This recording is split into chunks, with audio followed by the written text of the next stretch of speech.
Hi everyone. आज हम लोग एक नए टॉपिक ग्राफ थ्योरी को डिस्कस करेंगे। तो इसमें जो अलग अलग ग्राफ बनेगा जैसे कि डिस्प्लेसमेंट टाइम, वेलोसिटी टाइम और एक्सेलरेशन टाइम, इसके बीच जो अलग अलग ग्राफ होगा उससे हम लोग डिस्कस करेंगे। तो इसमें हम लोग देखते हैं, अगर मुझे डिस्प्लेसमेंट टाइम ग्राफ दिया हो तो उस केस में जो slope of displacement time graph होगा, स्लोप ऑफ एक्सटी कर्व होगा, ये बताएगा वेलोसिटी को, जो कि बराबर होगा dx अपॉन dt के। और slope of velocity time curve, velocity time curve का जो स्लोप होगा ये बताएगा एक्सीलरेशन को,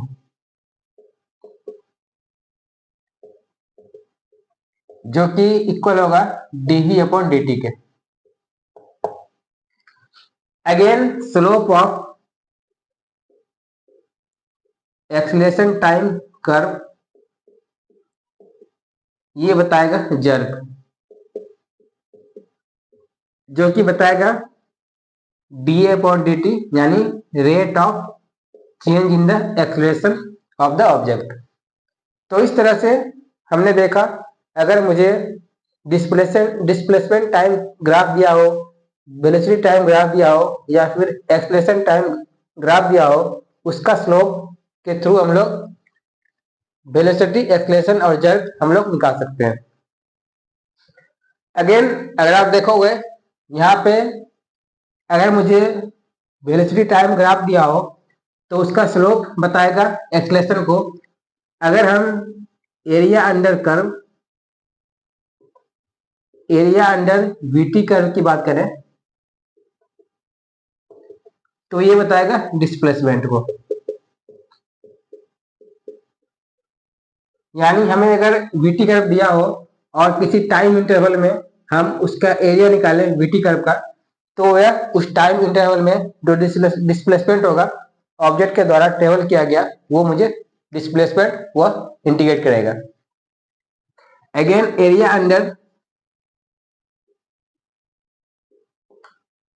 एक्सीलरेशन टाइम कर्व ये बताएगा चेंज इन द वेलोसिटी।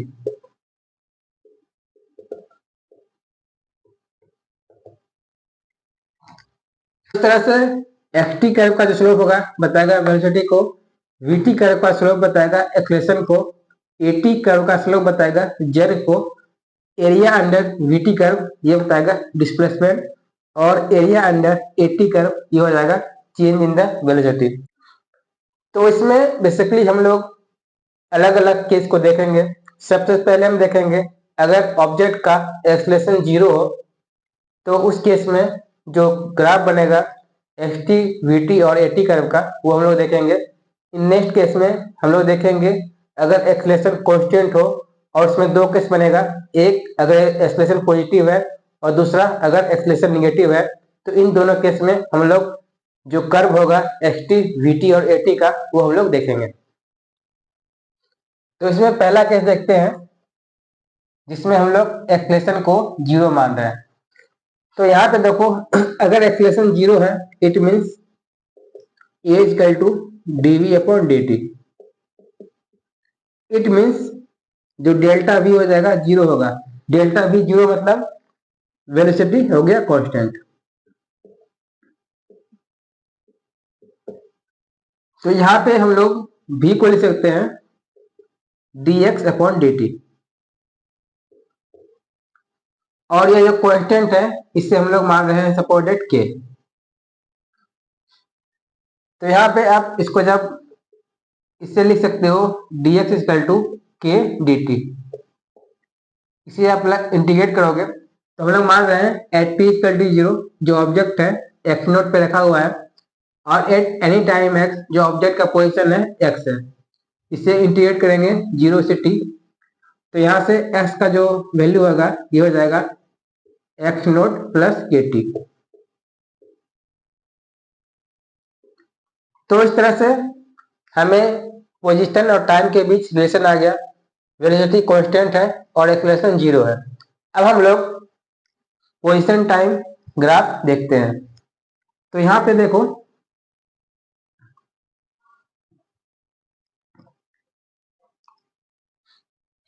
ये जो इक्वेशन है ये एक स्ट्रेट लाइन का इक्वेशन है। अगर k ग्रेटर देन 0 है, इट मीन्स अगर वेलोसिटी का वैल्यू पॉजिटिव है, उस केस में जो ग्राफ बनेगा ये कुछ इस तरह से बनेगा।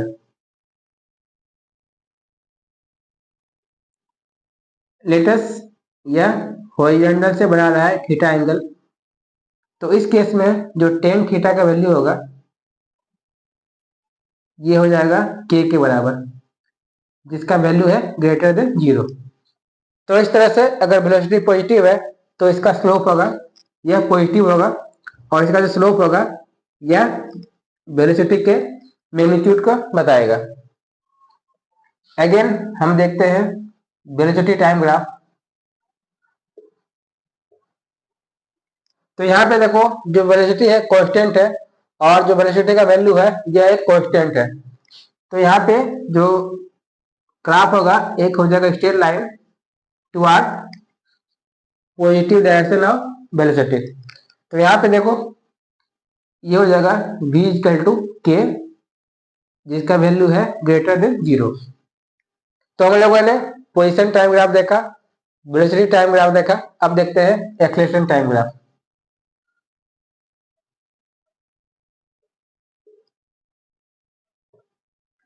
तो यहाँ पे चूंकि एक्सेलरेशन 0 है तो जो यह वाला लाइन होगा यह बताएगा एक्सेलरेशन के ग्राफ को। तो इस तरह से हम लोगों ने position time graph, velocity time graph और एक्सेलरेशन टाइम ग्राफ के कर्व को देखा जब एक्सेलरेशन 0 हो। अब हम लोग देखेंगे नेक्स्ट केस में जहाँ पे एक्सेलरेशन कांस्टेंट होगा, और फर्स्ट केस में एक्सेलरेशन अगर पॉजिटिव है उसका ग्राफ देखेंगे, और नेक्स्ट केस में अगर एक्सेलरेशन निगेटिव है तो उसका ग्राफ देखेंगे। तो नेक्स्ट केस में एक्सेलरेशन को हम लोग कांस्टेंट मान रहे हैं।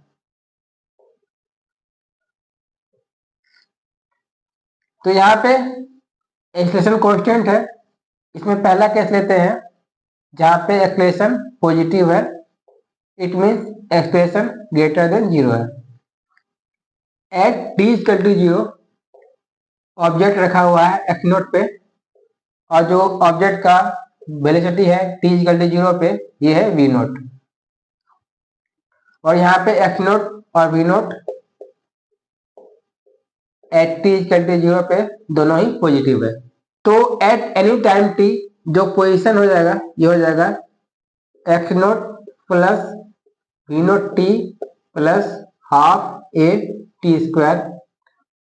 वेलोसिटी की बात करें तो ये हो जाएगा v naught plus a t, और जो एक्सेलरेशन हो जाएगा ये एरिया हुआ है जो कि है ग्रेटर देन 0। तो अगेन हम लोगों ने डिस्प्लेसमेंट टाइम, वेलोसिटी टाइम और एक्सेलरेशन के बीच हम लोगों ने रिलेशन को देखा। अब इसके बीच हम लोग ग्राफ बनाते हैं।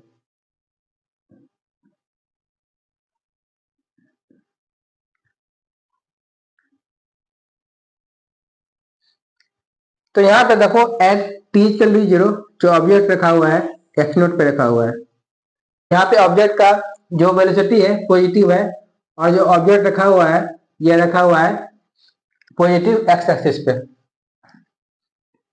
तो यहाँ पे देखो जब एक्सेलरेशन ग्रेटर देन 0 रहेगा तो यहाँ पे जो ग्राफ बनेगा कुछ इस तरह से जाएगा, पैराबोलिक ग्राफ होगा, और यह अपवाद डायरेक्शन में इसका झुकाव होगा। अगेन हम लोग देखते हैं वेलोसिटी टाइम ग्राफ।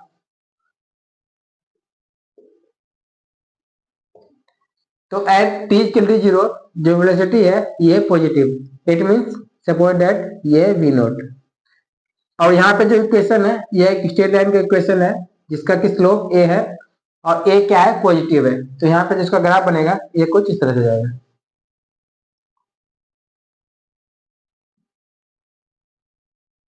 सपोज ये थीटा एंगल बना रहा है तो यहाँ पे जो टेन थीटा होगा ये होगा a के बराबर, और a इस केस में होगा पॉजिटिव, यानी ए ग्रेटर देन 0 होगा।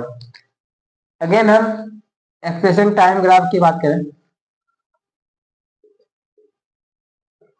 तो यहाँ पे एक्सलेशन हमने क्या माना है, पॉजिटिव माना है, और यह एक कांस्टेंट है। इस केस में यह एक स्ट्रेट लाइन बनाएगा जो कि टुवार्ड पॉजिटिव एक्स एक्सिस की तरफ होगा। तो इस तरह से जो एक्सलेशन टाइम ग्राफ होगा ये कुछ इस तरह से बनेगा। तो इस तरह से हम लोगों ने देखा जो फर्स्ट केस था जिसमें कि एक्सटी टाइम ग्राफ बनाया है जो कि एक पैराबोलिक होगा और यह बेंट होगा अपवर्ड डायरेक्शन में। दूसरा हमने देखा वेलोसिटी टाइम ग्राफ जिसमें कि हम लोगों ने माना एक्सलेशन पॉजिटिव है, तो इस केस में इसका स्लोप जो बनेगा पॉजिटिव बनेगा और ये इस तरह से बनेगा। और तीसरे केस में हम लोगों ने देखा एक्सलेशन टाइम ग्राफ। यहाँ पे ए क्या था, पॉजिटिव था, तो इस केस में जो लाइन गया ये कुछ अपवर्ड डायरेक्शन में गया। अगर ए निगेटिव होता है तो यहाँ पे जो स्लोप जाता है ये इस तरह से जाता है। उसी तरह से अगर ए निगेटिव होता जो यह पाथ बन रहता है ये अपवर्ड डायरेक्शन में गया। अगर यहाँ पे ए निगेटिव होता है तो इस केस में इसका जो पाथ होता है कुछ डाउनवर्ड डायरेक्शन की तरफ होता है। तो हम लोगों ने इस केस में देखा यहाँ पे एक्सलेशन पॉजिटिव था।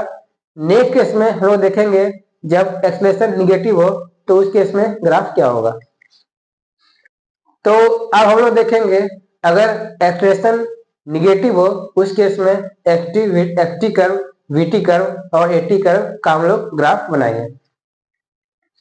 तो यहाँ पे अगर सेकेंड केस में अगर एक्सलेशन निगेटिव है तो हम लोग मानते हैं at t equal to 0 x naught यानी जो पोजीशन है ऑब्जेक्ट का यह है एक्स नोट और यह है ग्रेटर देन 0 और वेलोसिटी है वी नोट, यह है ग्रेटर देन 0 और एक्सलेशन निगेटिव है। तो यहाँ पे देखते हैं पोजीशन टाइम के बीच जो रिलेशन होगा ये हो जाएगा x equal to x naught plus v naught t minus half a t square. Again v देखते हैं v naught minus a t. तो मुझे यहाँ पे डिस्प्लेसमेंट टाइम वेलोसिटी टाइम के बीच हम लोग को कोई क्वेश्चन आ गया। अब हम लोग देखते हैं इसका ग्राफ कैसे बनेगा।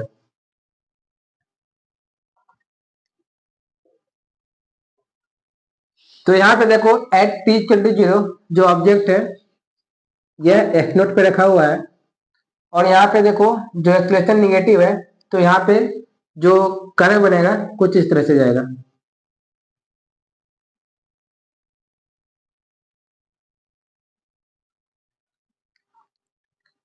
तो यहाँ पे एट एनी टाइम t1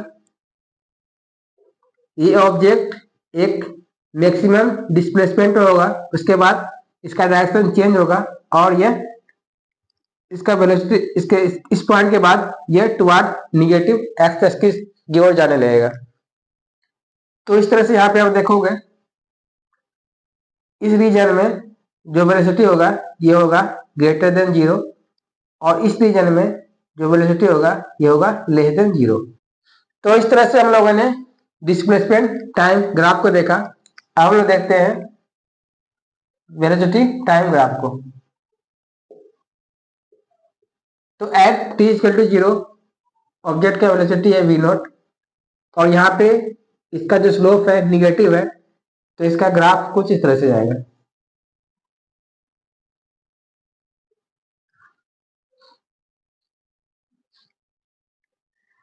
तो यहाँ पे देखो eight t equal to t1 जो ऑब्जेक्ट का वेलोसिटी होगा 0 और यह पॉइंट हो जाएगा t1। तो इस तरह से हमारे पास वेलोसिटी टाइम ग्राफ आ गया। अब हम देखते हैं एक्सलेशन टाइम ग्राफ। तो यहाँ पे आप देखो जो एक्सलेशन निगेटिव है और यह एक कांस्टेंट वैल्यू है। तो यहाँ पे इसका जो ग्राफ बनेगा स्ट्रेट लाइन बनेगा और यह इस एक्सिस के नीचे बनेगा। तो इस तरह से हम लोगों ने displacement time graph, velocity time graph और एक्सलेशन टाइम ग्राफ को देखा। अब हम लोग इस पे बेस्ड कुछ एग्जाम्पल को लेंगे और उसमें जो ग्राफ होगा उससे हम लोग डिस्कस करेंगे। तो हम लोग कुछ न्यूमेरिकल को ट्राई करते हैं जिसमें हम लोग देखेंगे अगर कोई ऑब्जेक्ट किसी स्पीड से फेंका गया है अपवर्ड डायरेक्शन में तो उसका एफ टी, वी टी और ए टी ग्राफ क्या होगा। तो इसमें जो पहला क्वेश्चन दिया है, इसमें एक ऑब्जेक्ट है जिसको कि अपवर्ड डायरेक्शन में फेंका गया है 20 मीटर पर सेकंड से। तो इसमें बताना है एफ टी, वी टी और ए टी ग्राफ क्या होगा। तो इसमें क्या है, एक ऑब्जेक्ट है जिसको कि initial speed 20 metre per second से अपवर्ड डायरेक्शन में फेंका गया है। तो यहाँ पे देखो जो ऑब्जेक्ट होगा, यहाँ पे जो ए होगा ये होगा -g टुवर्ड डाउनवर्ड और वेलोसिटी है अपवर्ड डायरेक्शन में। तो यहाँ पे जो फोर्स लग रहा है डाउनवर्ड डायरेक्शन में लग रहा है और ऑब्जेक्ट का जो स्टार्टिंग वेलोसिटी है ये अपवर्ड है। तो इस केस में क्या होगा, ये ऑब्जेक्ट किसी हाइट पे जाके दोबारा वापस इस ग्राउंड पे आएगा। तो यहाँ जो ऑब्जेक्ट का मोशन होगा ये कुछ इस तरह से होगा, इसका वेलोसिटी डिक्रीज करेगा और एक मैक्सिमम हाइट पे जाके ये दोबारा फिर ग्राउंड पे आ जाएगा। तो इसमें सबसे पहले हम क्या करते हैं, ये देखते हैं कि इसका जो ये किस टाइम पे मैक्सिमम हाइट पे होगा और इसका जो हाइट होगा ये हम लोग पहले निकालते हैं। तो हम यहाँ पे क्या कर रहे हैं, ये जो पॉइंट जहां से फेंका गया है इसे हम लोग ओरिजिन मान रहे हैं। तो यहाँ पे क्या है, जिस पॉइंट से इसे थ्रो किया गया है इस पॉइंट को हम लोग ओरिजिन कंसीडर कर रहे हैं। तो यहाँ पे देखो जो एक्सलेशन होगा ये होगा -g ड्यूरिंग दिस इंटरवल, जो कि एक कांस्टेंट वैल्यू होगा। तो यहाँ पे पोजीशन की बात करें ये हो जाएगा s equal to u t minus half g t square. Velocity की बात करें ये हो जाएगा u माइनस जी टी। तो हम लोग जानते हैं एट मैक्सिमम हाइट जो वेलोसिटी होगा ये हो जाएगा 0। तो यहाँ पे अगर v इक्वल टू 0 पुट करेंगे तो ये हो जाएगा t equal to 20/g equal to 2 second, यानी at t equal to 2 second ये मैक्सिमम हाइट पे होगा। और इसका जो हाइट का वैल्यू निकालें तो ये हो जाएगा, इसके लिए अप्लाई करेंगे formula v square minus u square equal to 2as। तो यहाँ एट मैक्सिमम हाइट इसका जो वेलोसिटी होगा ये होगा 0 और u दिया है 20 का स्क्वायर इक्वल टू 2as। तो यहाँ पे एक नेगेटिव है तो यहाँ हम माइनस साइड पुट करेंगे। तो यहाँ से जो s का वैल्यू आ जाएगा ये हो जाएगा 20 इंटू 20 अपॉन 20, तो ये हो जाएगा 20 मीटर। तो यहाँ पे देखो at t equal to 2 second पे यह एट पीक पॉइंट पे होगा और इसका जो हाइट हो जाएगा ये हो जाएगा 20 मीटर। तो हमें यहाँ पे देखो सारा रिलेशन मिल गया एक्स टी के बीच वी टी के बीच, और इसका जो मैक्सिमम हाइट है ये भी निकल गया और इसका जो टाइम ऑफ फ्लाइट होगा यानी ये जब दोबारा लौट के आएगा ये हो जाएगा t इक्वल टू 4 सेकेंड पे। तो हम लोग निकालते हैं पहले एक्स टी कर्व। तो यहाँ पे देखो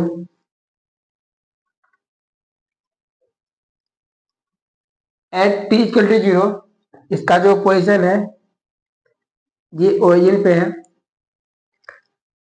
तो यहाँ पे देखो जो एक्सप्रेशन है निगेटिव है, तो यहाँ पे जो पैराबोला बनेगा टुवर्ड डाउनवर्ड डायरेक्शन में। तो यहाँ पे जो एक्स टी कर्व होगा ये कुछ इस तरह से जाएगा।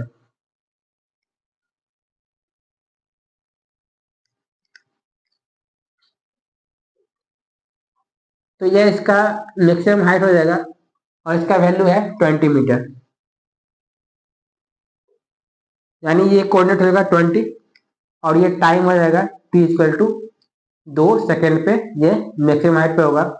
और जब ये दोबारा ग्राउंड पे आएगा तो ये हो जाएगा t इक्वल टू 4 सेकेंड। तो यहाँ पे इस जर्नी में जो इसका डिस्प्लेसमेंट होगा 0 होगा। डिस्टेंस की बात करें तो डिस्टेंस निकालने के लिए क्या करेंगे, जहां से यह डायरेक्शन चेंज कर रहा है वहां से इसका मिरर इमेज ले लेंगे। तो ये जो पोर्शन है इसका इस लाइन के जो हॉरिजॉन्टल लाइन है इसके अक्रॉस इसका मिरर इमेज लेंगे। तो इसका जो मिरर इमेज बनेगा ये कुछ इस तरह जाएगा।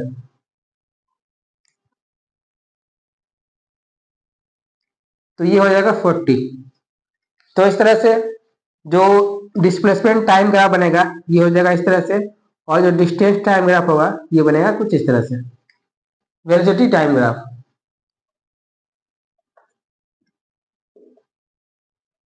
तो यहाँ पे देखो एट टी इक्वल टू 0 जो वेलोसिटी है 20 मीटर और यह पॉजिटिव है। तो यहाँ पे यह कुछ यहाँ पे होगा। अगेन यहाँ पे देखो जो एक्सप्रेशन है यानी जो स्लोप है ये निगेटिव है, निगेटिव होने के कारण इसका ये कुछ इस तरह से जाएगा।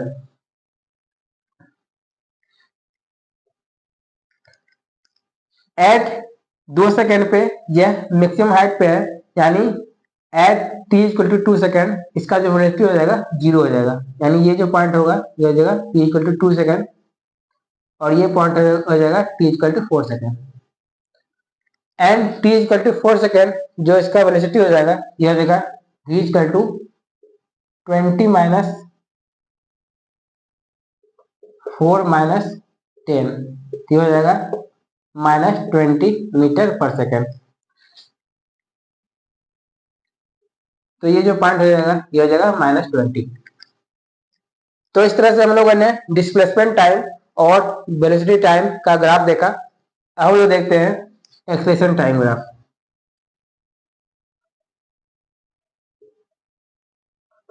तो यहाँ पे देखो ड्यूरिंग होल जर्नी जो एक्सेलरेशन है यह निगेटिव है और यह कांस्टेंट वैल्यू है। तो यहाँ पे जो एक्सेलरेशन टाइम ग्राफ बनेगा ये कुछ बनेगा इस तरह से।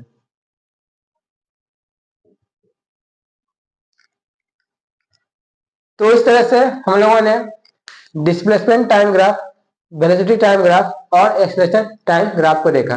तो हम लोग अब नेक्स्ट न्यूमेरिकल को देखते हैं। तो इसमें बोला गया है एक ऑब्जेक्ट ग्राउंड से 40 मीटर की हाइट पर रखा हुआ है और इसे अपवर्ड डायरेक्शन में थ्रो किया गया है 10 मीटर पर सेकंड से। तो यहाँ पे मुझे एस टी, वी टी और एट्टी कर्व निकालना है। तो यहाँ पे हम जो इसका मोशन है इसे हम लोग पहले एनालिसिस करते हैं।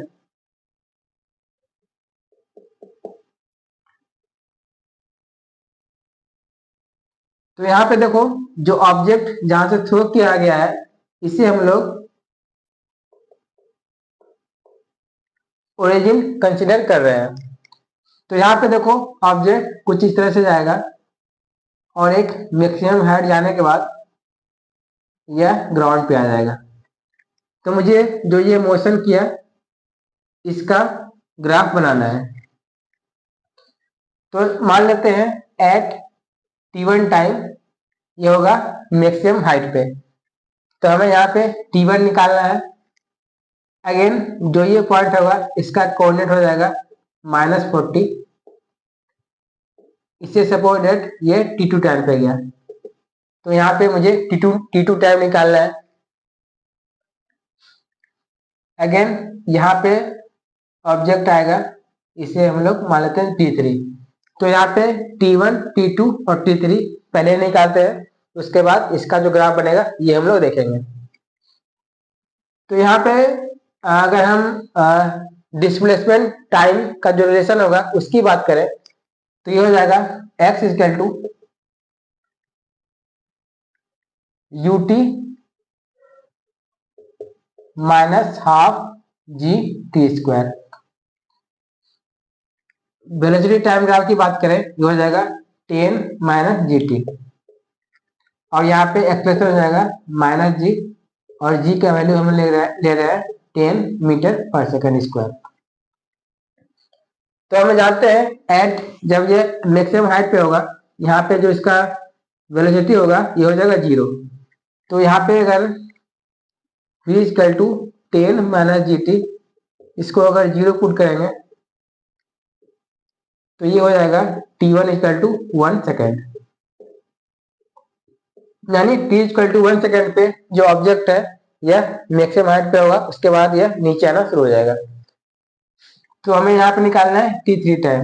तो यहाँ पे आप जानते हो ये जितना टाइम ऊपर जाएगा उतना ही टाइम पे नीचे आ जाएगा, तो यहाँ पे t3 हो जाएगा 2 सेकेंड। अब हमें निकालना है ये t2 टाइम। तो यहाँ पे देखो, तो यहाँ पे हम जानते हैं x equal to 10t minus half GT² है। तो यहाँ पे जब इस पोजीशन पे आ जाएगा तो यहाँ पे x हो जाएगा -40। अगर इसको सॉल्व करेंगे तो हमारे पास जो x का वैल्यू आ जाएगा ये निकल के आ जाएगा। तो इससे अगर सॉल्व करते हैं तो यह हो जाएगा 10t minus 5t² equal to -40, और यह हो जाएगा 5t² minus 10t minus 40 equal to 0। यहाँ से अगर 5 कॉमन ले, यह हो जाएगा t² minus 2t minus 8 equal to 0। इसे सॉल्व करें तो यह हो जाएगा 2 plus minus b² minus 4ac upon 2a। तो यह हो जाएगा 2 प्लस माइनस 6/2, ये हो जाएगा 4। यानी t इक्वल टू 4 सेकेंड पे यह इस पॉइंट पे होगा। तो यहाँ पे t2 का वैल्यू हो जाएगा 4 सेकेंड।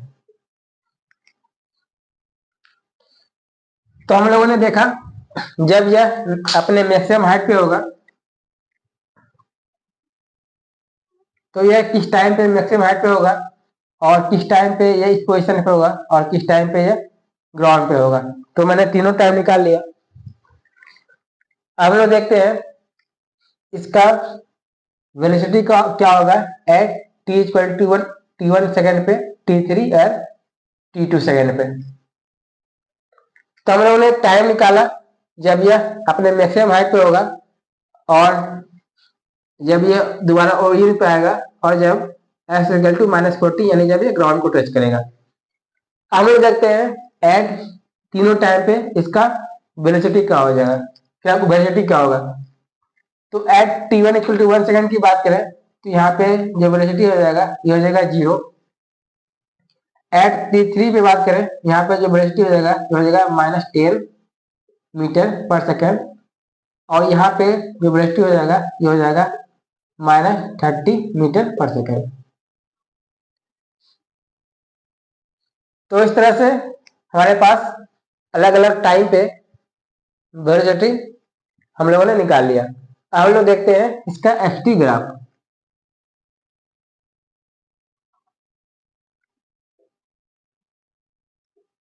देखो एट t इक्वल टू 0 जो ऑब्जेक्ट है ओरिजिन पे रखा हुआ है, और यहाँ पे एक्सेलेरेशन निगेटिव है, तो इसका ग्राफ कुछ इस तरह से बनेगा।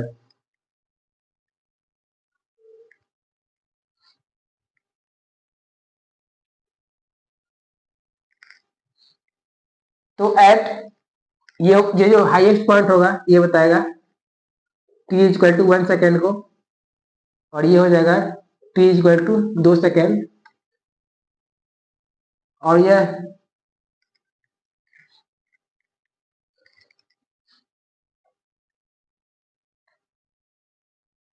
और t इक्वल टू 4 सेकेंड हो जाएगा। ये पॉइंट हो जाएगा -40 पे। तो इस तरह से हम लोगों ने डिस्प्लेसमेंट टाइम ग्राफ देखा। हम लोग देखते हैं वेलोसिटी टाइम ग्राफ।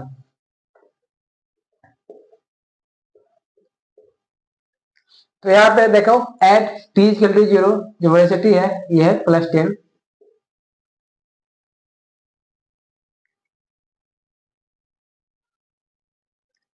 तो ये टाइम हो जाएगा t इक्वल टू 1 सेकेंड। इस टाइम पे जो वेलोसिटी हो जाएगा ये हो जाएगा 0। Again at t equal to 2 second पे इसका जो वेलोसिटी हो जाएगा ये हो जाएगा -10।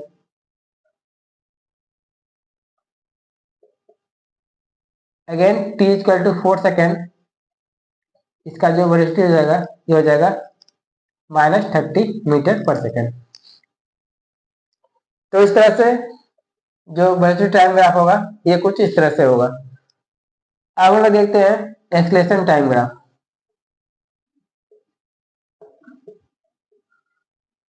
तो यहाँ पे ड्यूरिंग होल जर्नी जो एक्सलेशन होगा ये कांस्टेंट होगा विथ निगेटिव वैल्यू। तो इसका जो ग्राफ होगा straight line equal to minus G. तो अब हम लोग नेक्स्ट क्वेश्चन को डिस्कस करते हैं। तो इसमें बोला गया है हमारे पास एक वीटी कर्व है और यहाँ पे मुझे इस कर्व से बनाना है एसटी कर्व और एटी कर्व, जहाँ पे at t equal to zero जो ऑब्जेक्ट का पोजीशन है जीरो पे रखा हुआ है यानी ओरिजिन पे रखा हुआ है, और हमें निकालना है एस टी और एटी कर्व निकालना है। तो यहाँ पे सबसे पहले हम लोग निकालते हैं एटी कर्व, क्योंकि जो वीटी कर्व है इसका जो स्लोप होता है एटी मतलब एक्सेलेरेशन को बताता है। तो यहाँ पे देखो फ्रॉम 0 to 2 सेकेंड जो इस लाइन का स्लोप होगा यह बताएगा acceleration of the object.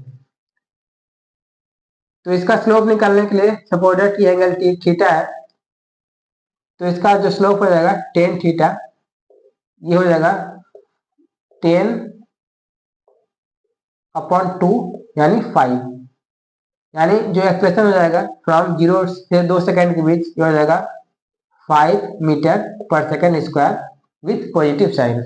From 2 से 6 सेकेंड की बात करें, अगर इस लाइन का हमें स्लोप निकालना है तो हमें इस टाइम इंटरवल में जो एक्सलेशन है ये भी निकल के आ जाएगा। तो यहाँ पे इसका जो स्लोप हो जाएगा from t equal to 2 to 4 second, तो ये हो जाएगा 10 थीटा इक्वल टू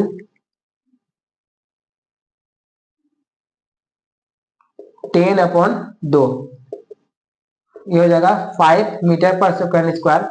और चूंकि इसका स्लोप निगेटिव होगा क्योंकि यहाँ पे जो एंगल होगा ग्रेटर देन 90 होगा, तो यहाँ पे इसका स्लोप हम लोग निगेटिव लेंगे। तो यहाँ पे हमें इस रीजन में स्लोप निकल गया और इस रीजन में स्लोप निकल गया। तो यहाँ पे 2 से 6 सेकेंड के बीच इसका जो एक्सेलेरेशन हो जाएगा ये हो जाएगा -5 मीटर पर सेकेंड स्क्वायर, और 0 से 2 सेकेंड के बीच जो इसका एक्सेलेरेशन हो जाएगा ये हो जाएगा +5 मीटर पर सेकेंड स्क्वायर। तो इसका 80 ग्राफ बना है, तो ये कुछ इस तरह से बनेगा।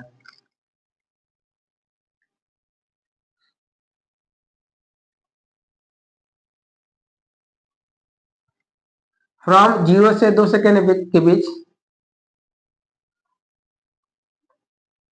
एक्सेलेरेशन क्या होगा पॉजिटिव होगा, इट मीन्स +5, और 2 से 6 सेकेंड के बीच इसका जो एक्सेलेरेशन हो जाएगा ये हो जाएगा -5।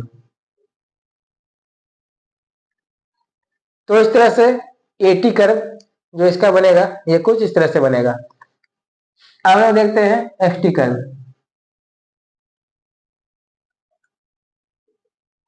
यहाँ पे देखो 0 से 2 सेकेंड के बीच एक्सेलेरेशन पॉजिटिव है और ऑब्जेक्ट का स्टार्टिंग में जो वेलोसिटी है यह 0 है,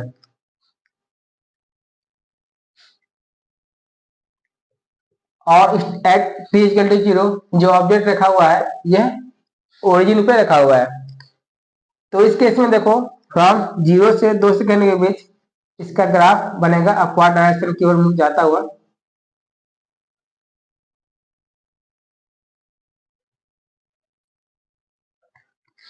आफ्टर 2 सेकेंड आप देखो जो वेलोसिटी है पॉजिटिव है लेकिन एक्सेलेरेशन नेगेटिव है, तो इसके बाद जो इसका ग्राफ बनेगा कुछ इस तरह से जाएगा।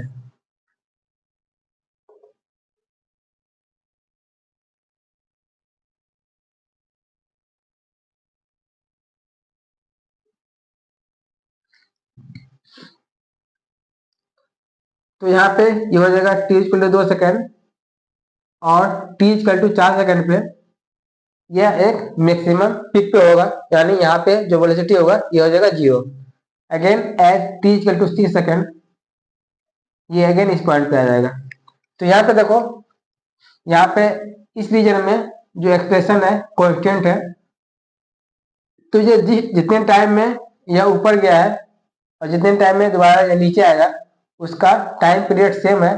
तो अगेन जो ये लाइन होगा यह एक सेम लाइन पे होगा।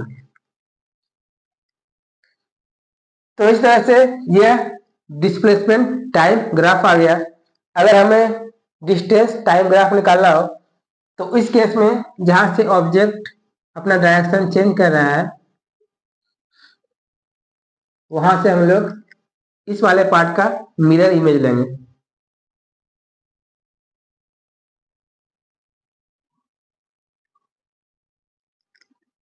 तो ये जो पार्ट हो जाएगा ये हो जाएगा डिस्टेंस टाइम ग्राफ और ये पार्ट हो जाएगा डिस्प्लेसमेंट टाइम ग्राफ। तो इस तरह से हम लोगों ने एक्सेलेरेशन टाइम और डिस्टेंस और डिस्प्लेसमेंट टाइम ग्राफ को देखा। तो इस क्वेश्चन में बोला जा रहा है हमारे पास एक एटी कर्व दिया है और एट t इक्वल टू 0 जो ऑब्जेक्ट का वेलोसिटी है ये है 2 मीटर पर सेकेंड। हमें निकालना है फाइनल वेलोसिटी क्या होगा। तो यहाँ पे आप जानते हैं जो एटी कर्व होता है उसका जो एरिया अंडर कर्व होता है ये बताता है चेंज इन द वेलोसिटी। मतलब यहाँ पे जो एरिया ऑफ एटी कर्व होगा ये बताएगा final velocity minus initial velocity. तो इसके एरिया निकालें ये हो जाएगा 2 इंटू 4 प्लस हाफ इंटू इस ट्रायंगल का एरिया ये हो जाएगा 2 into 4 equal to v final हमें निकालना है और इनिशियल वेलोसिटी दिया है 2 मीटर पर सेकेंड। तो हो जाएगा 8 plus 4 equal to v final minus 2। तो यहाँ से वी फाइनल हो जाएगा 12 plus 2 equal to 14 metre per second. तो इस तरह से इस सिंपल मेथड को यूज करके आप आसानी से जो फाइनल स्पीड होगा या वेलोसिटी होगा वो आप लोग निकाल सकते हो। तो इस क्वेश्चन में क्या है हमारे पास ax कर्व दिया है और एट x इक्वल टू 0 जो u यानी इनिशियल स्पीड है ये है 2 मीटर पर सेकेंड और x इक्वल टू 4 मीटर पे हमें निकालना है जो फाइनल स्पीड होगा ये हम लोग को निकालना है। तो यहाँ पे हम लोग जानते हैं a इक्वल टू होता है v dv upon dx। Again इसको लिख सकते हैं v dv equal to a dx। तो इसको अगर इंटीग्रेट करें तो यहाँ पे हो जाएगा v फाइनल का स्क्वायर माइनस v इनिशियल का स्क्वायर अपॉन 2 इक्वल टू और a dx ये बताएगा एरिया अंडर ax कर्व। ये हो जाएगा एरिया ऑफ ax कर्व। तो यहाँ पे अगर इस रीजन का हम लोग एरिया निकाल दें तो वही वैल्यू इस इंटीग्रेशन का वैल्यू हो जाएगा। तो यहाँ पे देखो मुझे हम लोग v फाइनल निकालना है और v इनिशियल दिया है 2 का square upon 2 equal to area under ax curve. तो ये हो जाएगा हाफ इंटू इस ट्रायंगल का एरिया हो जाएगा 2 इंटू 4 प्लस 4 इंटू 2 ये हो जाएगा 12। यहाँ से v फाइनल हो जाएगा 28 v फाइनल हो जाएगा यहाँ पे root under 28 metre per second. तो इस तरह से आप लोग इन बेसिक चीजों को यूज करके आसानी से इस तरह के न्यूमेरिकल्स को आप लोग सॉल्व कर सकते हो। तो इस तरह से हम लोगों ने जो ग्राफ थ्योरी है इसको डिस्कस किया। अगले क्लास में हम लोग कुछ नए टॉपिक को डिस्कस करेंगे।